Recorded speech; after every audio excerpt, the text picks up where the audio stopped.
नमस्कार दोस्तों, स्वागत है आपका हमारे इस यूट्यूब चैनल में। आज की इस वीडियो में हम बात करने वाले हैं Indian institute of science education research Bhopal Eicher के द्वारा नॉन टीचिंग पोजीशन के लिए वैकेंसी जारी कर दी गई है। दोस्तों यहाँ पर पोस्ट की बात कर लें तो यहाँ पर superintending engineer, deputy registrar, executive engineer civil electricals या assistant executive engineer civil electricals, assistant registrar, scientific officer, placement officer, sports officer, medical officer, technical officer, superintendent, physical education instructor, physical education trainer, nurse, counselling superintendent, scientific assistant, junior superintendent, junior engineer civil electrical, library information assistant, junior Hindi translator, Hindi assistant, multi skill. तो दोस्तों यहाँ पर लगभग सभी qualified लोगों के लिए यहाँ पर वैकेंसी जारी कर दी गई है, जिसमें ग्रेजुएट भी हैं, पीएचडी भी हैं और अन्य कैटेगरीज भी हैं, जैसे जैसे कि 12th पास आउट है उनके लिए भी यहाँ पर वैकेंसी जारी की गई है। तो इस वैकेंसी को पूरा ज़रूर देखिएगा। अब यहाँ पर दोस्तों ऑफिस असिस्टेंट मल्टी स्किल के लिए भी यहाँ पर वैकेंसी जारी की गई है। लैब टेक्नीशियन के लिए भी वैकेंसी है। जूनियर ऑफिस असिस्टेंट के लिए भी यहाँ पर वैकेंसी जारी है। Junior assistant, lab attendant, semi skill, यहाँ पर टोटल 81 पोस्ट के लिए यहाँ पर वैकेंसी जारी हो चुकी है। अब दोस्तों यहाँ पर हम बात कर लेते हैं पोस्ट के लिए।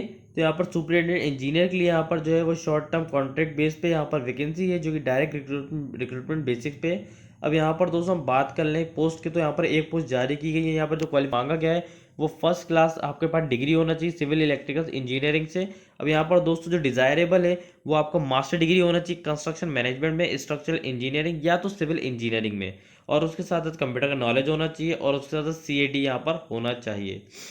अब बात कर लेते हैं डेप्यूटी रजिस्ट्रार के लिए। तो यहाँ पर जो वैकेंसी के लिए क्वालिफिकेशन होना चाहिए वो मास्टर डिग्री होना चाहिए 55% के साथ साथ इक्विवेलेंट ग्रेड पॉइंट में। अब दोस्तों जैसा कि हम यहाँ पर ले चलते हैं आपको छोटी पोस्ट के लिए यहाँ पर हम बात कर लेते हैं जिस पोस्ट के लिए आप हमें कमेंट करते हैं। तो दोस्तों अब हम आ चुके हैं यहाँ पर टेक्निकल ऑफिसर की पोस्ट में। यहाँ पर एक पोस्ट जारी की गई है और यहाँ पर जो क्वालिफिकेशन मांगे वो बीटेक या एमएससी या एमसी डिग्री मांगी गई है regular classroom. That means regular candidate ही इसके लिए अप्लाई कर पाएंगे। और उसके बाद दोस्तों यहाँ पर आपके साथ एक्सपीरियंस मांगा गया है 5 साल का field of web application development के लिए मैनेजमेंट एंड एडमिनिस्ट्रेशन में। अब दोस्तों यहाँ पर हम बात कर लेते हैं अगली पोस्ट के बारे में। तो अगली पोस्ट में दोस्तों यहाँ पर सुपरिटेंडेंट की 3 पोस्ट निकाली गई है। यहाँ पर जो मास्टर डिग्री मांगी गई है 50% सर इक्विवेलेंट ग्रेड, यानी आपके पास यदि ग्रेड्स हैं तो वो भी इक्विवेलेंट होना चाहिए 50%।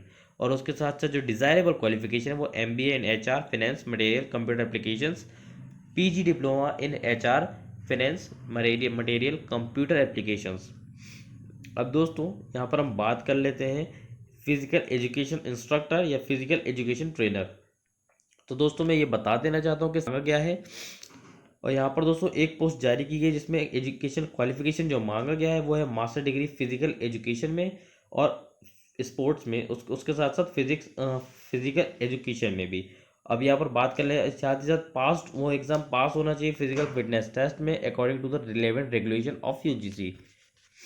अब दोस्तों यहाँ पर हम बात कर लेते हैं एसेंशियल। तो 4 साल का आपके पास कोचिंग का एक्सपीरियंस होना चाहिए in approve college university institution defence service में।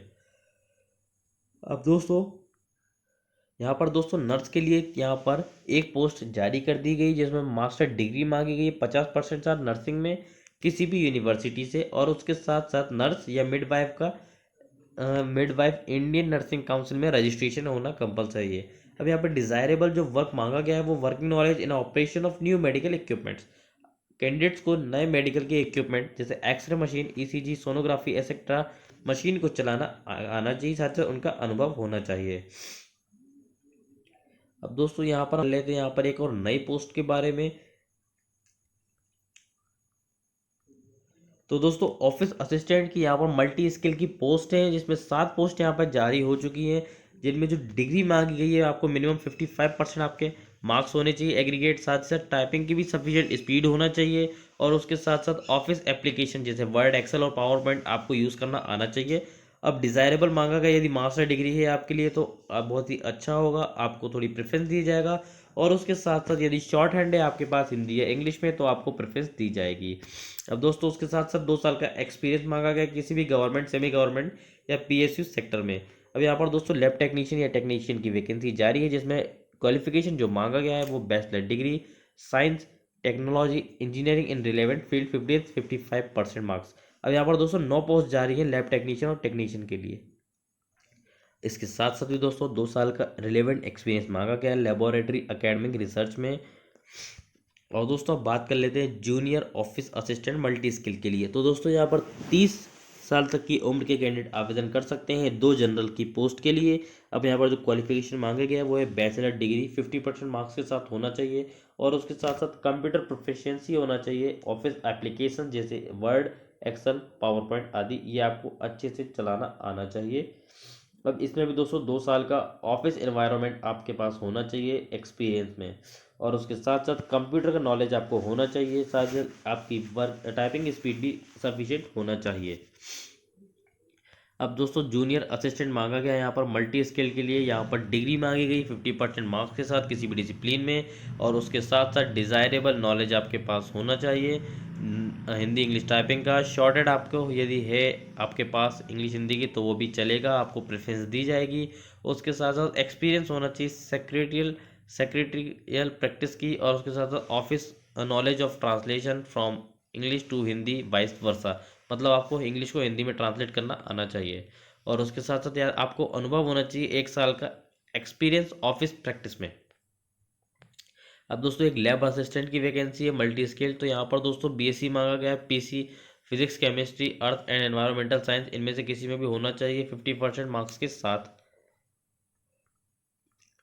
अब दोस्तों यहाँ पर लैब अटेंडेंट सेमी स्किल्ड की भी वैकेंसी जारी है, जिसमें बैचलर डिग्री के कैंडिडेट आवेदन कर सकते हैं। जो ग्रेजुएट हैं वो इसके लिए आवेदन कर सकते हैं, जिसमें साइंस, टेक्नोलॉजी, आईटी या कंप्यूटर एप्लीकेशन से जिन्होंने बैचलर डिग्री की है तो वो उसके लिए आवेदन कर सकते हैं। और उसके साथ जो डिज़ायरेबल वर्क मांगा गया वो diploma in networking, civil engineering, electrical engineering और कैड, यहाँ पर डिज़ायरेबल क्वालिफिकेशन मांगा गया है।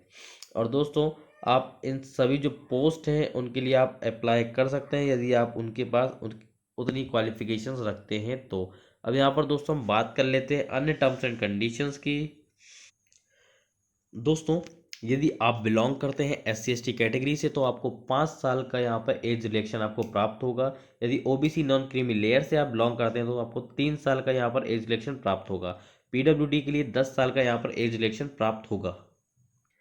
दोस्तों यहाँ पर हम फीस की बात कर लेते हैं। तो यहाँ पर रजिस्ट्रेशन का किसी भी प्रकार का फीस नहीं रखा गया है, ना ही आवेदन का यहाँ पर इंस्टीट्यूट के लिए। लेकिन दोस्तों यहाँ पर नॉन रिफंडेबल फीस रखी गई है सभी कैटेगरी के लिए, सभी आवेदकों के लिए। वो भी 50 रुपये यहाँ पर फीस रखी गई है प्रति फॉर्म के लिए। और दोस्तों जो मोड ऑफ पेमेंट रहेगा वो ऑनलाइन पेमेंट रहेगा। आप SBI पेमेंट गेटवे के ज़रिए आप पेमेंट कर सकते हैं।